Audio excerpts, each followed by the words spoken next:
another SOS bike review, and today we're riding a new Honda 450L. Honda came out with the 450L in 2018 to enter the dual sport market and compete with KTM and Husky.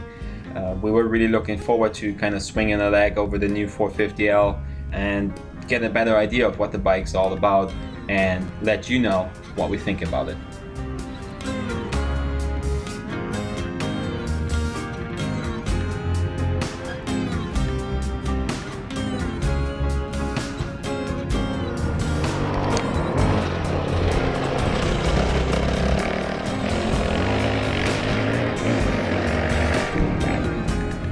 Right off the bat, the 450L feels really comfortable. The bike is based on Honda's motocross bike, the CRF450R, with some slight moderations to the frame and the engine cases to fit the 6-speed gearbox. And just like the 450R, the bike handles extremely well. The chassis is really well balanced and it's an overall really easy bike to ride.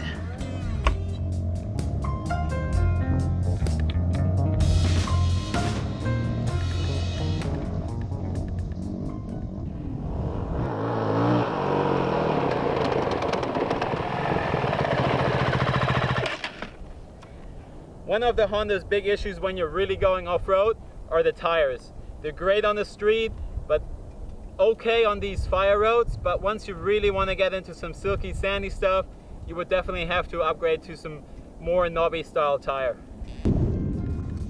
One of the big pluses of the 450L is definitely the suspension. Show-up components in the front and the back make it really easy to set the bike up and find a setup that you really like.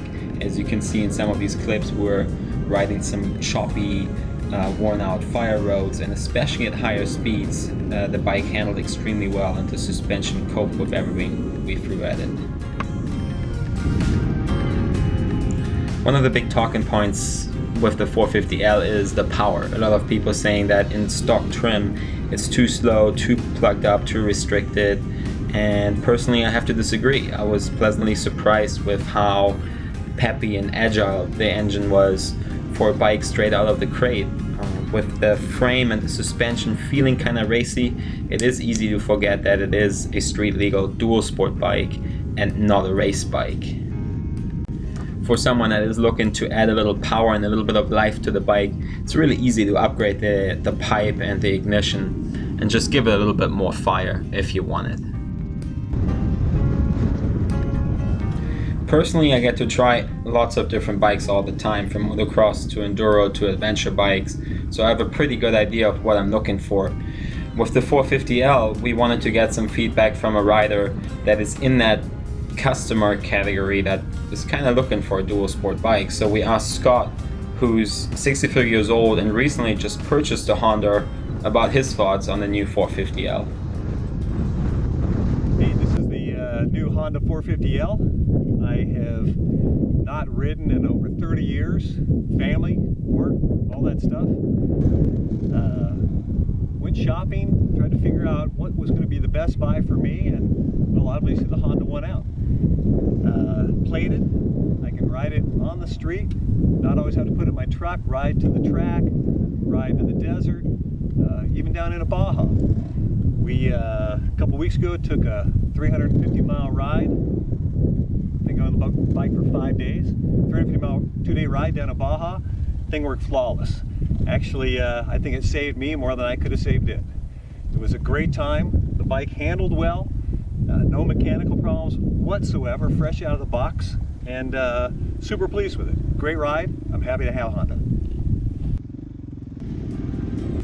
One thing we wanted to address was the weight of the bike. At 289 pounds, the Honda is definitely not a lightweight, but on the plus side, you don't really feel the weight when the bike's moving when you're riding the bike. Yeah, you feel it when you're loading up or you're kind of lifting it around, but on a trail, in a tricky section, the bike doesn't feel any heavier than a Yamaha, KTM, or Husky. That's a wrap for our day on the 450L. Great day, lots of fun, really cool bike, like capable of riding on the street, coming out here, fire roads, some easier trails. Really perfect bike for that sort of riding. We've all had a lot of fun, and we're looking forward to trying a couple different things on the bike, different pipe, different ECU. There's a bunch of options to give it a little bit more pep. So looking forward to do a follow-up test in a couple of weeks. So make sure you like and subscribe, and we'll see you in the next video.